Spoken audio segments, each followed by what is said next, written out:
समय बार बार नहीं आता। अब ये आप वृंदावन में यहाँ बैठे हो, मैं आपको सुना रहा हूँ, आप सुन रहे हैं। ये समय 7 दिन का है। 7 दिन के बाद ये समय कभी नहीं लौट के आएगा कि आप इस तरह बैठे, हम इस तरह। मैं रो रही हूँ, क्यों? बोले मेरे पति छोड़कर चले गए। मैंने कहा मत रोइए, ये तो प्रकृति का नियम है। तो फिर दुख किस बात का है? बोले जिस रात मरे, जिस रात मृत्यु हुई, उस शाम मैंने पर रोज पति को भोजन कराया करती थी, रोज उनके पांव दबाया करती थी, रोज मैं उनसे बातें किया करती थी। पर कल की रात कुछ कहा सुनी हो गई हम दोनों में, जरा सी बात पर, और मैंने उन्हें खाने को नहीं पूछा, उन्होंने भी कुछ नहीं खाया।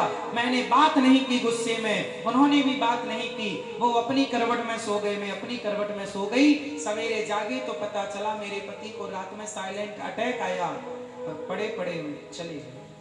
सारी जिंदगी के लिए अब ये दर्द है कि क्यों ना मैंने अपने पति से, वो आखिरी रात थी, हर बार पांव दबाती थी, हाल चाल पूछती थी, पर मरने की रात ना मैंने उन्हें भोजन कराया, ना मैंने उनका हाल चाल पूछा।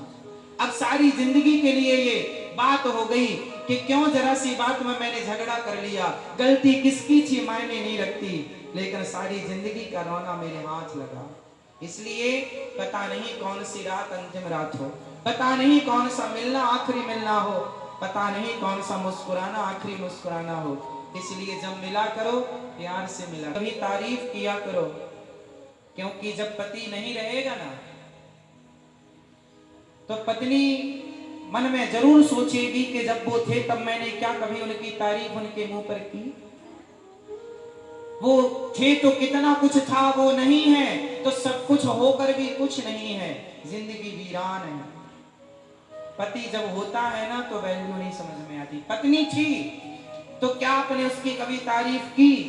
क्या कभी कहा कि तुम्हारी जैसी जीवन संगनी मुझे हर जन्म से प्रेम कीजिए? यही तो सच्ची गृहस्थी है, यही गृहस्थ आश्रम है।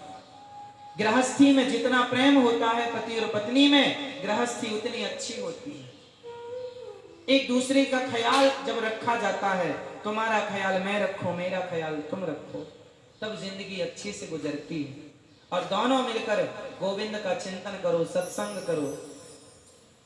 जहां आओ जहां जाओ, संग संग जाओ, संग संग आओ। कोशिश करो कि आप साथ रहें।